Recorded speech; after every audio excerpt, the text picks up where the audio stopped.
ரம்ஜான் பண்டிகையையொட்டி உலக புகழ்பெற்ற நாகூர் தர்காவில் இஸ்லாமியர்கள் சிறப்பு தொழுகையில் ஈடுபட்டுள்ளனர். அந்த காட்சிகளை பார்க்கலாம்.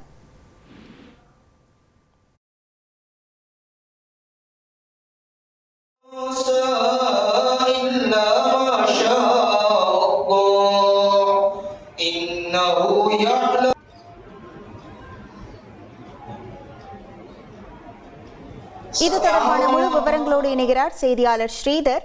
வணக்கம் ஸ்ரீதர். நாகூர் தர்காவில் எவ்வளவு இஸ்லாமியர்கள் தற்போது கூடியிருக்கிறார்கள்? தற்போது அங்கு இருக்கக்கூடிய கள நிலவரங்கள். இஸ்லாமியர்களின் முக்கிய பண்டிகையான இந்த ரம்ஜான் பண்டிகை என்பது இன்றைக்கு நாகை மாவட்டம் நாகூரில் வெகு விமர்சையாக இஸ்லாமியர்களால் கொண்டாடப்பட்டு வருகிறது. குறிப்பாக இந்த மாதம் 1ஆம் தேதி இந்த இஸ்லாமியர்கள் ரமலான் நோன்பை தொடங்கினர்.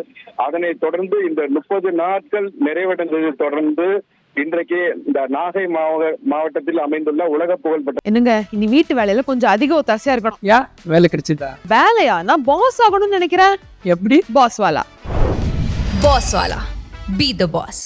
நாகூர் தர்காவில் ரம்ஜான் பண்டிகை என்பது கோலாகலமாக கொண்டாடப்பட்டு வருகிறது. இஸ்லாமியர் ஒருவருக்கொருவர் புத்தாடை அணிந்து இன்றைக்கு நாகூர் ஆண்டவர் தர்காவில் சிறப்பு தொழுகையில் ஈடுபட்டனர். இந்த தொழுகையில் குறிப்பாக உலக மக்கள் அனைவரும் அதாவது நலமுடன் வாழ வேண்டும் என அந்த துவா செய்யப்பட்டது. அதனைத் தொடர்ந்து இஸ்லாமியர்கள் ஒருவருக்கொருவர் கட்டி தழுவி அவர்கள் தங்களது அந்த ரம்ஜான் பெருநாளை ஒருவருக்கொருவர் பரிமாறிக்கொண்டனர்.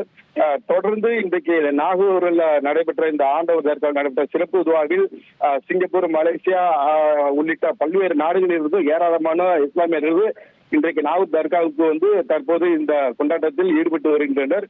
இதே போல நாகை மாவட்டத்தில் குறிப்பாக வவ்வாலடி, தோப்புத்துறை, நாகை உள்ளிட்ட பல்வேறு பள்ளிவாசல்களில் அதாவது குறிப்பாக ஒரு 56 பள்ளிவாசல்களிலும் இன்றைக்கு ரம்ஜான் சிறப்பு தொழுகை என்பது கொண்டாடப்பட்டு வருகிறது இஸ்லாமியர்களால். தொடர்ந்து அந்த பகுதியில் அந்த இஸ்லாமியர்கள் உறவினர்களுக்கும் நண்பர்களுக்கும் அந்த குர்பானி அந்த பிரியாணியை வழங்கி மகிழ்ச்சி தற்போது கொண்டாடி வருகின்றனர்.